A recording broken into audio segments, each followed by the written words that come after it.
നമസ്കാരം. വേദാംഗ ജ്യോതിഷത്തിലെ അമൂല്യമായ അറിവുകളും മറ്റ് ആധ്യാത്മിക ജ്ഞാന ഉപദേശങ്ങളും പകർന്നു തരുന്ന പ്രശാന്തം ആസ്ട്രോ ചാനലിലേക്ക് ഏവർക്കും സ്വാഗതം. ഈ ചാനൽ ഇതുവരെയും സബ്സ്ക്രൈബ് ചെയ്യാത്തവർ ഇപ്പോൾ തന്നെ സബ്സ്ക്രൈബ് ചെയ്യുക. നോട്ടിഫിക്കേഷൻ ലഭിക്കുന്നതിനായി ബെൽ ബട്ടൺ അമർത്തുമല്ലോ. ഒപ്പം ചാനൽ ലൈക്ക് ചെയ്യുക, ഷെയർ ചെയ്യുക, കമൻറ്റ് ചെയ്യുക. കൊല്ലവർഷം 1201 ആണ്ടിലെ മീന സംക്രമം ഉത്രാടം നക്ഷത്രത്തിലാണ്. മീനം 1-ാം തീയതിയിലെ ഗ്രഹനില അനുസരിച്ച് സർവേശ്വരകാരകനായ വ്യാഴം മിഥുനം രാശിയിലും, ചിങ്ങത്തിൽ കേതുവും ഗുളികനും, മകരത്തിൽ ചന്ദ്രനും, കുംഭം രാശിയിൽ കുജനും ബുധനും രാഹുവും, മീനം രാശിയിൽ ആദിത്യനും ശുക്രനും ശനിയും സ്ഥിതി ചെയ്യുന്നു.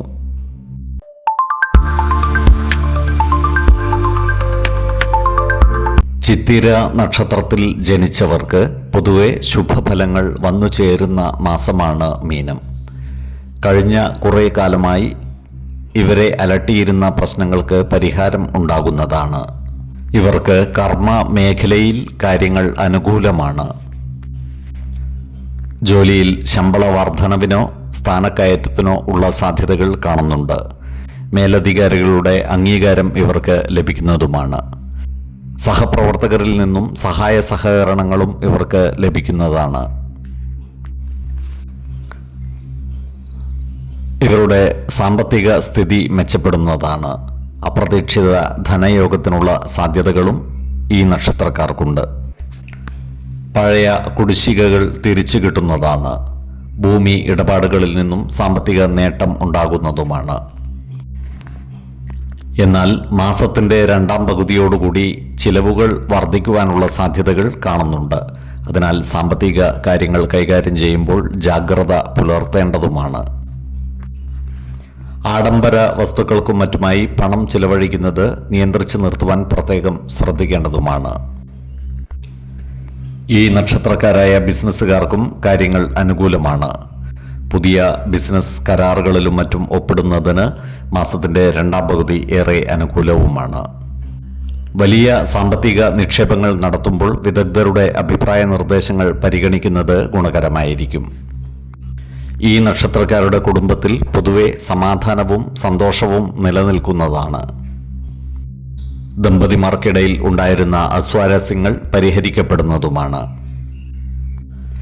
കുടുംബ ജനങ്ങളുമായി കൂടുതൽ അടുത്ത് ഇടപഴകുവാനുള്ള അവസരം ഇവർക്ക് വന്നു ചേരുന്നതാണ്.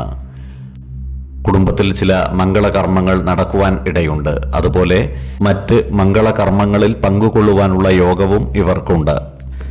പല കാര്യങ്ങൾക്കുമായി ഇവർക്ക് യാത്രകൾ ആവശ്യമായി വരുന്നതാണ്. എന്നാൽ ഇത്തരം യാത്രാവേളകളിൽ വിലപ്പെട്ട വസ്തുവകകൾ നഷ്ടപ്പെട്ടു പോകാതിരിക്കുവാൻ പ്രത്യേകം ശ്രദ്ധിക്കേണ്ടതുമാണ്. ഈ നക്ഷത്രക്കാരായ വിദ്യാർത്ഥികൾക്ക് പഠന പുരോഗതിയും പരീക്ഷാ വിജയവും ഉണ്ടാകുന്നതാണ്. അതുപോലെ ഉദ്യോഗാർത്ഥികൾക്കും മറ്റു തൊഴിൽ അന്വേഷകർക്കും കാര്യങ്ങൾ അനുകൂലമാണ്. വിദേശത്ത് ജോലിക്ക് പരിശ്രമിക്കുന്നവർക്ക് അനുകൂലമായ വിവരങ്ങൾ വന്നു ചേരുന്നതുമാണ്. കന്നിക്കൂറിൽ വരുന്ന ഈ നക്ഷത്രക്കാർക്ക് സമ്മിശ്രമായ ഫലങ്ങളാണ് അനുഭവവേദ്യമാകുക. സ്ഥാനലബ്ധിയും ഏർപ്പെടുന്ന കാര്യങ്ങളിൽ വിജയവും ഇവർക്കുണ്ടാകുന്നതാണ്. തുലാക്കൂറിൽ വരുന്ന ഈ നക്ഷത്രക്കാർക്ക് ദാമ്പത്യ സൗഖ്യവും പുത്രസുഖവും ധനനേട്ടങ്ങളും ഉണ്ടാകുന്നതാണ്. ആരോഗ്യ കാര്യങ്ങളിലും ഈ നക്ഷത്രക്കാർ ഒരു പ്രത്യേക ശ്രദ്ധ പുലർത്തുന്നത് ഗുണകരമായിരിക്കും. രക്തസമ്മർദ്ദവും ദഹന സംബന്ധമായ ബുദ്ധിമുട്ടുകളുമുള്ളവർ കൃത്യമായ വൈദ്യ പരിശോധനകൾ നടത്തേണ്ടതാണ്. ആഹാര നിയന്ത്രണം ശീലിക്കുന്നതും മാനസിക സമ്മർദ്ദം കുറക്കുവാൻ യോഗയും ധ്യാനവും പരിശീലിക്കുന്നതും ഗുണകരമായിരിക്കും. മീനമാസത്തിലെ 5, 15, 27 തീയതികൾ അനുകൂലമാണ്. ഓരോ വ്യക്തികളും ജനിച്ച സമയത്തെ അടിസ്ഥാനമാക്കിയുള്ള ജാതകത്തിലെ ഗ്രഹനില അനുസരിച്ച് ഗുണദോഷ ഫലങ്ങളിൽ ഏറ്റക്കുറച്ചിലുകൾ ഉണ്ടാകുന്നതാണ്. ഏത് പ്രതിസന്ധികളെയും ആത്മവിശ്വാസത്തോടും ശുഭചിന്തകളോടും കൂടി നേരിടുക. പരിഹാരമില്ലാത്ത ഒരു പ്രശ്നവുമില്ല എന്നറിയുക. കുടുംബ ദേവതകളെ ഉപാസിക്കുന്നതും ഇഷ്ടദേവതാ മന്ത്രം 108 തവണ ദിനംതോറും ലിഖിത ജപം ചെയ്തു വരുന്നതും ദോഷശാന്തിക്ക് ഉത്തമമാണ്. ഈ വീഡിയോയിൽ പറഞ്ഞിരിക്കുന്ന കാര്യങ്ങളും സ്വന്തം ജീവിത അനുഭവങ്ങളും ഒത്തുനോക്കുക. നിങ്ങളുടെ അഭിപ്രായങ്ങൾ കമൻറ്റ് ബോക്സിൽ രേഖപ്പെടുത്തുക. ജ്യോതിഷ ഉപദേശങ്ങൾക്കും അറിയേണ്ട കാര്യങ്ങൾക്കുമായി വിളിക്കാവുന്നതുമാണ്. സമയമനുസരിച്ച് ഉചിതമായ ജ്യോതിഷ ഉപദേശങ്ങളും പരിഹാരമാർഗങ്ങളും നിർദ്ദേശിച്ച് തരുന്നതുമാണ്. ആയുരാരോഗ്യ സൗഖ്യത്തിനായുള്ള നിത്യ പ്രാർത്ഥനയിൽ ഉൾപ്പെടുത്താൻ ആഗ്രഹിക്കുന്നവർ പേരും വയസ്സും നക്ഷത്രവും കമൻറ്റ് ബോക്സിൽ രേഖപ്പെടുത്തുക. സർവേശ്വരാനുഗ്രഹത്താൽ സർവ്വകാര്യങ്ങളും മംഗളകരമാകും. നന്ദി, നമസ്കാരം. ജ്യോതിഷരത്നം പ്രശാന്ത് കണ്ണോം.